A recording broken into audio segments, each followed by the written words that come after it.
And joining us to talk about the border and undocumented immigration, Ron Vitiello, Senior Advisor for U.S. Customs and Border Protection. Always good to see you. Thanks for joining us. Thanks for inviting me, Natasha. So just moments ago, we just heard from President Trump saying this to NewsNation's Libby Dean, that Claudia Sheinbaum is so scared of cartels she can't walk. Your thoughts on that statement? Well, I think we can agree that the cartels in Mexico have way too much influence over how the country is governed, the safety and security, what happens at their border with Guatemala, what happens at our border with Mexico. And they have way too much influence, way too much control. And the president the president of Mexico needs to be worried, because as we take these cartels on, and she extradites people from Mexico into the United States to face justice that they can't face in Mexico in the speed and manner.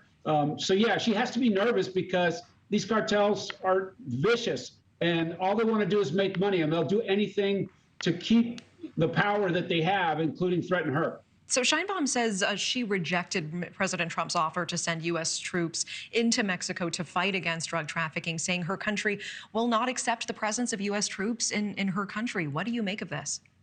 Well, we have 10,000 troops assisting the Border Patrol, working side by side with them along the border. Mexico has also deployed 10,000 of their National Guard troops on their northern border, our shared border with Mexico. And so there's already a really good military-to-military cooperation. We've seen the numbers of illegal migration across the southwest border plummet to about 95%. And so the capabilities that are brought by both of those units, on top of the Border Patrol being able to do their job now, about 100% increase in capability. We're winning as it relates to the traffic on the border. So why not do more? Why not engage more in the military-to-military relationship and all the things that we can do together? Mexico and the United States, as full, complete partners and shared responsibility on that border, is a much stronger hemisphere and for the world to see. So is what they're doing enough? Or in your opinion, should Sheinbaum allow U.S. troops into her country to combat cartels? It remains to be seen. Is that in the interest of the United States? Is that in her interest?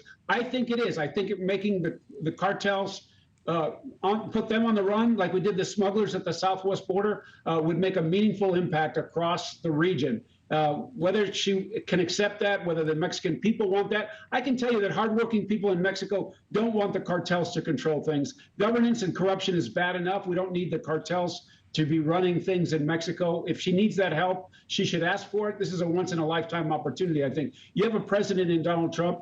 The Secretary of Homeland Security has been down in Mexico and other parts of the region talking directly to those leaders to make sure that their hemisphere is strong, that we get the cartels and the smugglers and the human traffickers out of business. We control our border, increase the facility of trade at the border. Lots to do in a very short amount of time.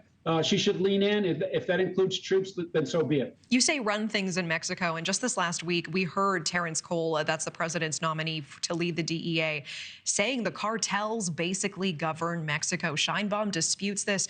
Is he right? They have way too much influence over the culture, over the society, and over governance in certain parts of Mexico. Certainly what happens at the border, the precursor chemicals coming into Mexico, that's all controlled by the cartels. So that their own customs service, their own military can't control the border in ways that they should and can to increase revenue to their own treasury and make their streets safe. Ron Vitiello, appreciate it as always. Thank you. Thank you.